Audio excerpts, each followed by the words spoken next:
Good morning, everybody. So this is the felt wheel that I've been talking about, and then you typically also with your Dremel set get this kind of wheel, which is a polishing wheel.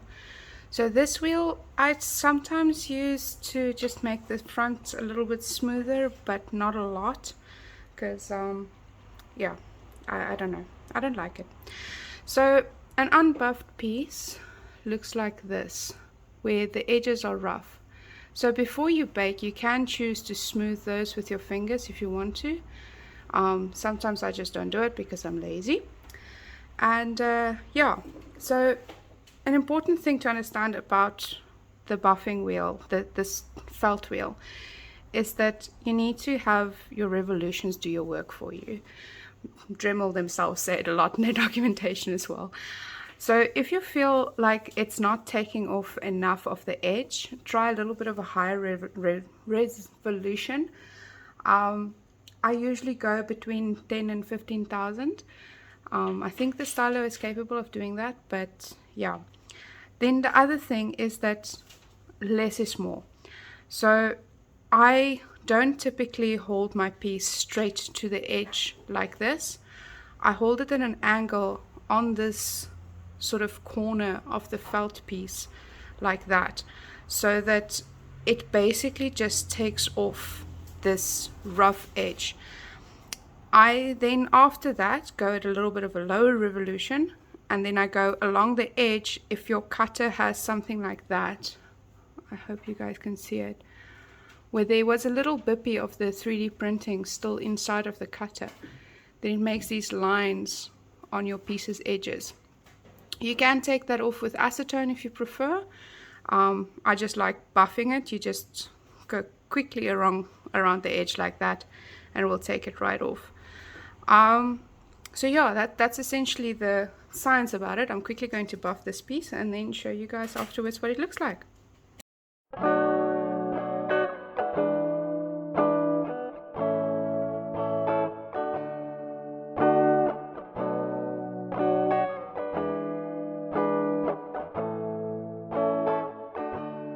Right, there we go. So you can see now all the edges are very smooth, and there's no ridges from the cutter still in the sides. I did notice there's a little bit of a hair that got stuck in my clay. So that happens from time to time. Don't be alarmed by it. You can just either lightly cut it off with your X-Acto knife, or you can use a bit of acetone just to essentially burn the root of that hair and scrape it off with your nail. There's many ways to get around that. Lint happens, get used to it. Now the other thing I want to show you guys is the pasta machines. I'm going to quickly switch to that workspace. Right, here we are. So please don't be alarmed with the fact that I have 3 pasta machines. One of them was an accident, and one of them was about a year ago that I bought it. So this is my brand new Mercedes, the Atlas. The reason why it's here is I want to show you guys the knob. So when you get your pasta machine, it typically has this solid knob on it. You need to pry that off in order to get to your innards with your pasta machine. If you try to go from this side to take it apart, you're going to have a bad time. So now when you've taken the knob off, it typically looks like this. So there's a little nut there with a spring that's keeping this section on. Very important is how this works is that there is a rod on the inside, you can see it here, that has a flat side, right? So as you lift it and turn it, this piece fits into that flat side and turns that rod so that the width adjusts. So this is where it's very important. You need to make sure that it's on the thickest setting before you take this off. When you put it back again, make sure that you put that little notch on the thickest setting again. So I think that is where the one lady that has issues with her pasta machine getting stuck might have the problem, where the knob was put back not on the same setting. Because then what ends up happening is that as you turn your knob, you feel the settings on the inside, but it's not actually the right settings. So what you can do is take it apart, adjust this knob a little bit, see whether you get a setting where it stops to stick, because that would then be the right setting. It's a little bit difficult to troubleshoot that portion, but I'm sure you'll be able to figure it out if that's the problem. So these two, I've removed the fenders already. So this is typically how I like to use my pasta machines. The Atlas, I haven't gotten the fenders off yet because I haven't worked up the courage yet, but I'll eventually get there. Now, something else very important to remember is that with the older machines like this one is the DAS, and this one is a very old Atlas that I got from a work friend. This one is the lucky one. Well, lucky, unlucky. So they have metal blades. That metal blade bends very easily. So when you take it apart, be very careful to not flex that blade when you clean it. I'll take this one apart now and just show you guys what it looks like. Then the other thing is that within these machines, there's two mechanisms usually that they use to keep the blades in place.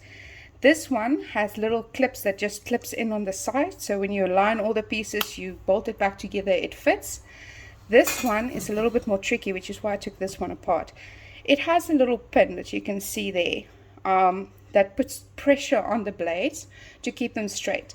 So this one is the 18 centimeters model. So if you put them together, you can see it's a tiny bit wider.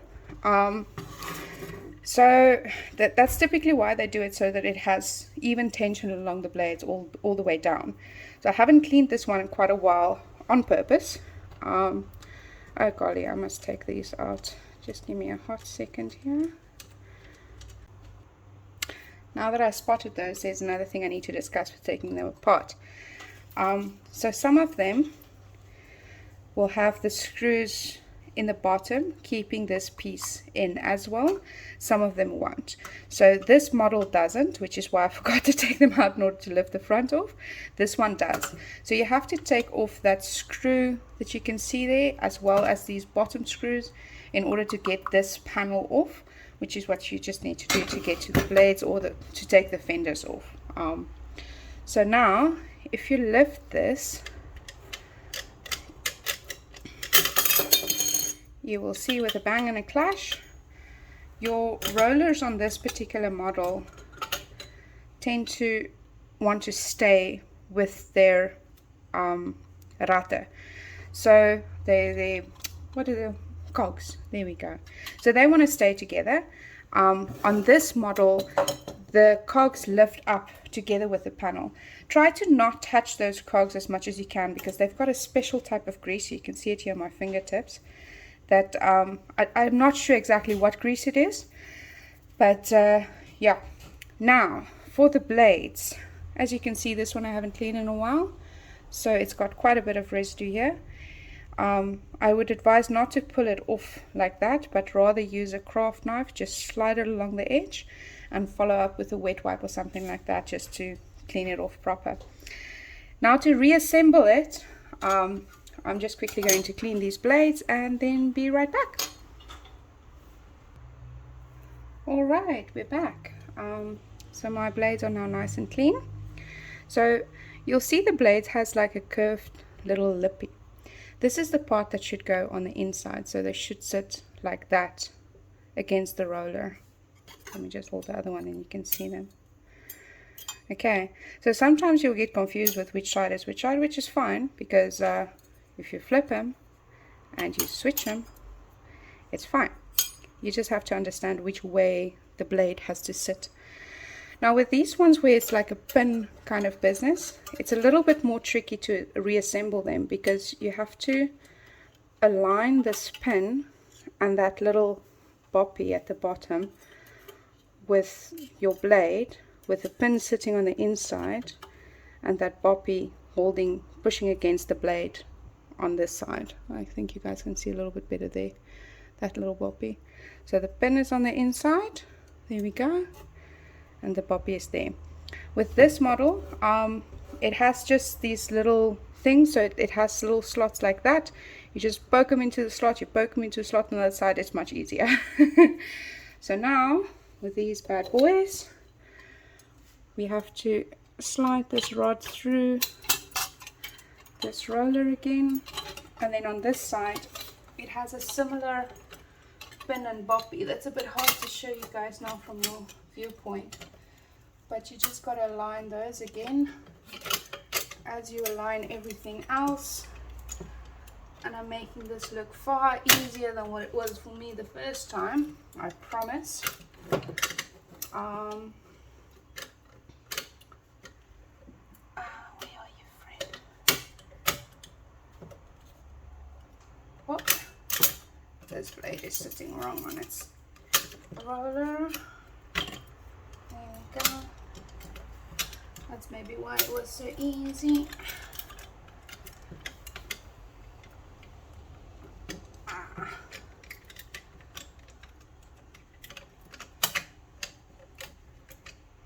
There we go.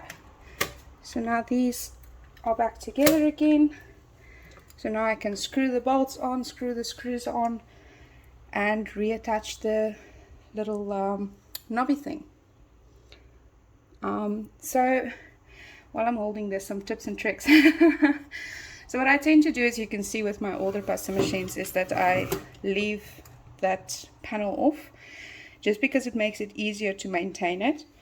I tend to take it apart to clean the blades proper about once a month or so, but I don't clay every day of the week. I make stitch markers as well, so it's small amounts of clay that goes through.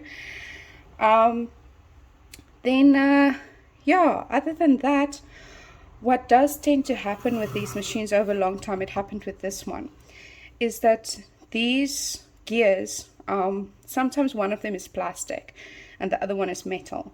That metal one wears off the plastic one, and then you'll see on your thicker setting, it tends to make these horizontal lines on your clay because it's skipping essentially. So yeah, with that one, I haven't figured out how to fix it at all. I got lucky, which is why this one's called the lucky one.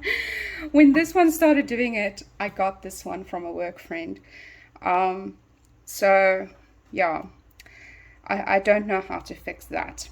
However, this one's problem, because it's the longer one, where it bolts on the other side, it tends to flex when you put your clay through, because clay is quite a bit harder than pasta.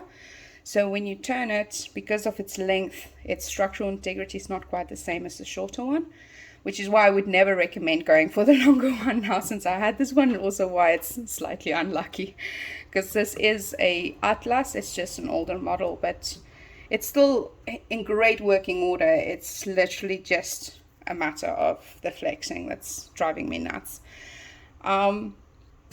Then with what they call the clay poop, so you saw on the blades there was quite a bit of build-up. So that build-up for me was about 2 weeks worth of use. I could have gone a bit longer before actually cleaning it, but yeah. So as you're using it, that build-up becomes more and more and more, which at the end of the day is what causes flex on the blades, which means that that build-up comes out as your clay is going through. And that is where clay poop comes from. So if you have a lot of clay poop, try cleaning out your machine, see whether there's a lot of buildup. If there isn't a lot of buildup, it might be that your blades got bent somehow. They bend for funny reasons sometimes. Sometimes it's a matter of clay being forced the wrong way through them. Sometimes it's a matter of, as you're cleaning it, you put something down on it or something like that. So just be very mindful of your blades. I know they're metal, but they're not indestructible. And yeah, that's everything that I can think of around cleaning and putting together a pasta machine. Cool. I'll be putting this together and sending it off to you guys now.